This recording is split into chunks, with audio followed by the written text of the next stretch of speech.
Penang's Georgetown is incredibly beautiful, but navigating its historic, narrow streets in a car usually means sitting in crawling, gridlocked traffic. The obvious alternative is getting out of the car, but walking or pedaling your own bike across town introduces a completely different problem: the absolute physical drain of the tropical heat.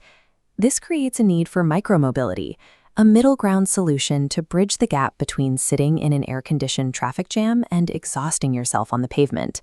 The city has tried to build exactly that. They've laid down a 39.3-kilometer dedicated bicycle lane that runs all the way from Straits Quay down to the international airport. But a painted line on the road doesn't eliminate the weather or the distance. We have to figure out if relying on a bicycle network is a viable daily choice or just a novelty. That brings us to Link Bike, which launched as Malaysia's very first public bicycle sharing system. It operates a highly focused network, utilizing a fleet of 250 bicycles parked across 25 specific docking stations. This map shows how those stations are distributed, targeting major transit and tourist corridors: the Georgetown Heritage Site, Straits Quay North, and Queensbay Mall down south. Access to this entire network costs just 30 ringgit for a full year. At roughly $1 a month, the financial side is an easy yes. The real question is whether a rigid dock-to-dock system actually aligns with where you personally need to go. Link Bike doesn't operate on a traditional profit model. The pricing is heavily subsidized, specifically to drive mass adoption and get people out of cars. This split diagram breaks down how that subsidy actually works in practice. The core mechanic is simple. The first 30 minutes of any ride are completely free. This creates a deliberate reset loop. If you plan your route carefully, you can ride to a station, dock the bike before 30 minutes hit, undock another one, and start a fresh free ride. If you want to keep the bike without docking it, you start paying. A 24-hour task is 2 ringgit, scaling up to that maximum cap of 30 ringgit for the year. To actually pull off those 30-minute free loops, you have to monitor the Link Bike mobile app. It uses real-time GPS tracking to show exactly how many available docks are open at your destination before you even start pedaling. Getting the absolute maximum financial return from this system means trading your attention for those savings.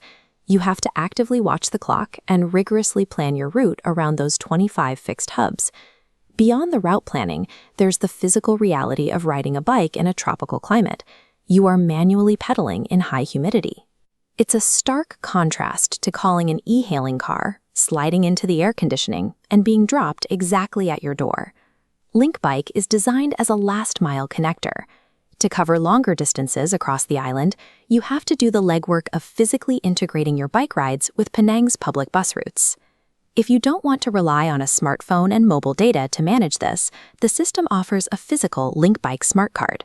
Using the app gives you instant digital setup.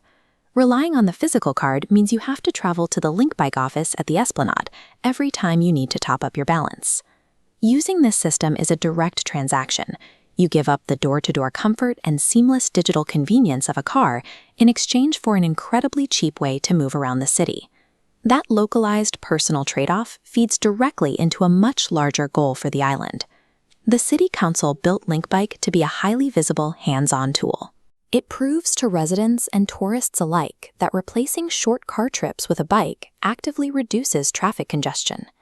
This local effort is tied directly to a global framework, the United Nations Sustainable Development Goals. Out of all the UN's objectives, this micromobility initiative zeroes in on 3 specific targets: building sustainable cities, driving climate action, and promoting good health. When you choose to unlock one of these bikes instead of calling a cab, you are making a tangible, daily choice that cuts down Penang's overall urban carbon footprint. Because the network is built around those 25 fixed docks, trying to label Link Bike as universally good or bad misses the point. Its usefulness depends entirely on who you are and where you are going. Take the heritage tourist profile. If your goal is to navigate between street murals and cafes in the dense heritage zone, paying 2 ringgit for a 24-hour pass is the most efficient way to bypass heavy traffic. You get total routing flexibility, but you have to be willing to endure the midday sun. This scorecard maps user profiles.